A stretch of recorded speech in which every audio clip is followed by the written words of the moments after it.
ഈശോയുടെയും പരിശുദ്ധ മാതാവിൻ്റെയും സ്വന്തമായിരിക്കേണ്ടതിനു വേണ്ടി വിമല ഹൃദയ പ്രതിഷ്ഠ ശുശ്രൂഷയിൽ മുന്നേറുന്ന ഈശോയുടെയും പരിശുദ്ധ മാതാവിൻ്റെയും പ്രിയപ്പെട്ട മക്കളെ, സഹോദരങ്ങളെ, നിത്യജീവന് വേണ്ടി നമ്മൾ മുന്നേറുമ്പോൾ വളരെ പ്രധാനപ്പെട്ടായി നമ്മൾ കരുതേണ്ടുന്ന ഒരു കാര്യമാണ് മുറിക്കപ്പെടുവാനും തയ്യാറാവുക എന്നുള്ളത്. നിത്യജീവന് വേണ്ടി, നിത്യസമ്മാനത്തിന് വേണ്ടി, മറ്റു കാര്യങ്ങൾക്ക് വേണ്ടിയിട്ടല്ല, സ്വാർത്ഥ താല്പര്യങ്ങൾക്ക് വേണ്ടിയിട്ടൊന്നുമല്ല, ദൈവമാതാവിന് ചേർന്നൊന്നുകൊണ്ട് ഈശോയുടെ സ്വന്തമായി തീരുമാനം ആഗ്രഹിക്കുമ്പോൾ മുറിക്കപ്പെടുവാനും നമ്മൾ തയ്യാറാകണം. ആവശ്യ സമയങ്ങളിൽ മുറിക്കുവാനും മറ്റുള്ളവരെ മുറിക്കുവാനും തയ്യാറാകണം. നമ്മൾ ഇത് കാണുമ്പോൾ എവിടെയാണ് കാണുന്നത് വെച്ചാൽ, നമ്മൾ പരിശുദ്ധ മാതാവും വിശ്വപിതാവും കൂടി ഉണ്ണീശോയെ ദേവാലയത്തിൽ കാഴ്ചവെക്കുന്ന സമയത്ത് പരിശുദ്ധനായ ക്ഷമിക്കാൻ പറഞ്ഞ കുറച്ച് കാര്യങ്ങളുണ്ട്, നല്ല കാര്യങ്ങളുണ്ട്. അതിലേറ്റവും കൂടുതൽ ചിന്താവിഷയമാക്കിയിരിക്കുന്നത് സാധാരണ പരിശുദ്ധ മാതാവിനോട് പറഞ്ഞ നിൻ്റെ ഒരു ഹൃദയത്തിൽ വാൾ തുളച്ച് കയറുമെന്ന്, കിറിമുറിക്കും, അതായത് ഹൃദയത്തെ കിറിമുറിക്കും. അതിനാണ് ഏറ്റവും കൂടുതലായിട്ട് പ്രാധാന്യം കൊടുത്തതായിട്ട് കാണുന്നത്. പല ചിന്തകളിലും ധ്യാനപ്രസംഗങ്ങൾ കേൾക്കുമ്പോൾ ഏറ്റവും കൂടുതലായിട്ട് പ്രാധാന്യം പറയുമ്പോൾ ആ സമയത്തെ പറ്റി അതാണ് പറയുന്നത്. അതോട് ചേർത്ത് വെച്ച് നമ്മൾ കാനായിലെ കല്യാണ വിരുന്നിലേക്ക് വരുമ്പോൾ അവിടെ ഈശോയെ വെളിപ്പെടുത്തുവാനായിട്ട് പരിശുദ്ധ മാതാവ് തയ്യാറാകുന്നു. പരിശുദ്ധ മാതാവിനറിയാം ഈശോ വന്നത് കുരിശുമരണത്തിലൂടെ മനുഷ്യവർഗത്തെ അല്ലെങ്കിൽ ലോകത്തെ വീണ്ടെടുക്കാൻ വേണ്ടിയിട്ടാണെന്ന്.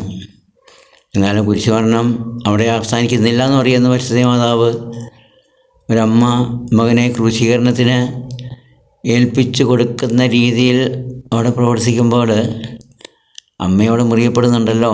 നമ്മുടെ ഒരു വ്യാകുലവാള അതായത് വലിയൊരു വേദന അമ്മയുടെ ഹൃദയത്തെ കീറിമുറിക്കുന്നുണ്ട്. അത് കാണിച്ചു കൊടുത്തില്ലെങ്കിൽ ലോകരക്ഷ പരിശുദ്ധ മാതാവ് കാണുന്നില്ല എന്നല്ലേ നമ്മൾ ചിന്തിക്കണ്ടേ. അപ്പോൾ ആ ലോകരക്ഷ കാണുന്ന പരിശുദ്ധ മാതാവ് ഇപ്പം പുത്രനെ വെളിപ്പെടുത്തുന്നു. അപ്പം അതിനുവേണ്ടി പുത്രനെ വെളിപ്പെടുത്തുവാൻ വേണ്ടി പരിശുദ്ധ നേരത്തെ അവിടെ എത്തിയിരിക്കുന്നു, അവിടെ ഉണ്ടായിരുന്നു എന്നാണ് തിരുവചനം പറയുന്നത്. അപ്പോൾ അവിടെ ഒരു ഏറ്റവും അത്യാവശ്യമായിട്ടുള്ള ഒരു കൊമ്മോഡിറ്റി, ഒരു വസ്തു കുറഞ്ഞു പോയപ്പോൾ, സാധനം കുറഞ്ഞു പോയപ്പോൾ അത് വീഞ്ഞ് ഇല്ലാതായി തീർന്നു കഴിഞ്ഞപ്പോൾ അവിടെ ഇടപെടുന്നതും അവിടെ വീഞ്ഞ് ഈശോ വെള്ളത്തിൽ നിന്ന് തൻ്റെ അത്ഭുതശക്തിയാൽ രൂപാന്തരപ്പെടുന്നതൊക്കെ നമ്മൾ കാണുന്നുണ്ട്. അങ്ങനെ അതവിടെ ആ വീഞ്ഞ് കൊടുത്ത് തൃപ്തിപ്പെടുത്തുക എന്നുള്ളതല്ലായിരുന്നു അവിടുത്തെ ലക്ഷ്യം. പരിശുദ്ധ പറയുന്നുണ്ട്, അവന് ശിഷ്യന്മാർ അവനിൽ വിശ്വസിച്ചു, യേശുവിൽ വിശ്വസിച്ചു. അപ്പോൾ ഈശോയിലേക്ക് കടന്നു വരേണ്ടവർ അനേക കോടികളുണ്ട്. വിശ്വാസം സ്വീകരിച്ച, അല്ലെങ്കിൽ മാമോദിസ സ്വീകരിച്ച, പരിശുദ്ധവാനം സ്വീകരിച്ച ഓരോ വ്യക്തികളിൽ കൂടെയും കോടാനുകോടികൾ നിത്യരക്ഷയിലേക്ക് കടന്നു വരേണ്ടതുണ്ട്. ഈശോ ഒരുക്കിയ നിത്യരക്ഷ അവർക്ക് എത്തിച്ചു കൊടുക്കുക, അതിലേക്ക് ആകർഷിക്കുവാനായിട്ട്, അതിനുവേണ്ടി പ്രവർത്തിക്കാനായിട്ട് ഉദ്ദേശിച്ചിരിക്കുന്ന വ്യക്തികളിൽ കൂടെ കോടാനുകോടികൾ എത്തേണ്ടതുണ്ട്. അവർക്ക് വേണ്ടി പരിശുദ്ധമാതാവിനെ പോലെ ഹൃദയം പിളരുവാനും മറ്റുള്ള ഹൃദയങ്ങൾ പിളർക്കുവാനും നമ്മളൊക്കെ കുറച്ച് തയ്യാറാകേണ്ടതാണ്. നമ്മൾ ഈ ലോകം കൊണ്ട് തീരേണ്ട കാര്യങ്ങളല്ല, നിത്യതയ്ക്ക് വേണ്ടിയിട്ടാണ് നമ്മൾ വിളിക്കപ്പെട്ടിരിക്കുന്നത്. ആ നിത്യത ഒരുക്കപ്പെടുന്നത് വളരെ മനോഹരമായിട്ടുള്ള ഒരു മുറിക്കപ്പെടലിലൂടെയാണ്. വിശുദ്ധ യോഹന്നാൻ ഈശോമിശിഹായുടെ പരിശുദ്ധ സുവിശേഷം എഴുതിയപ്പോൾ 15-ാം അധ്യായത്തിൽ ഒരു വെട്ടിയൊരുക്കലിനെ പറ്റി പറയുന്നുണ്ട്. ഫലം നൽകാത്തതിനെ തീയിലിട്ട് കത്തിക്കളയാനായി അവിടുന്ന് വെട്ടിമാറ്റുന്നു. ഫലം നൽകുന്നതിനെ കൂടുതൽ കായ്ക്കാനായി അവിടുന്ന് വെട്ടിയൊരുക്കുകയും ചെയ്യുന്നു. എങ്ങനെയായാലും രക്ഷയുടെ പാതയിൽ ഒരു വെട്ടിയൊരുക്കൽ അത്യാവശ്യമാണ്. ഈ 3 കാര്യങ്ങളുടെ ചേർത്ത് പറയുമ്പോൾ നമ്മുടെ ജീവിതത്തിൽ നമ്മളൊന്ന് പിന്നോട്ട് നോക്കുമ്പോൾ ഇതിനകത്ത് പരാജയങ്ങൾ വന്നിട്ടുണ്ടെങ്കിൽ മുന്നോട്ട് പോകാനായിട്ട് ആ പരാജയങ്ങളെ കൂടി അതിജീവിക്കുന്ന മനോഹരമായ രക്ഷാകരമായിട്ടുള്ള ത്യാഗം ഏറ്റെടുക്കാനായിട്ട് നമ്മൾ തയ്യാറാകണമെന്നാണ് ഞാനിപ്പം പറയുന്നത്.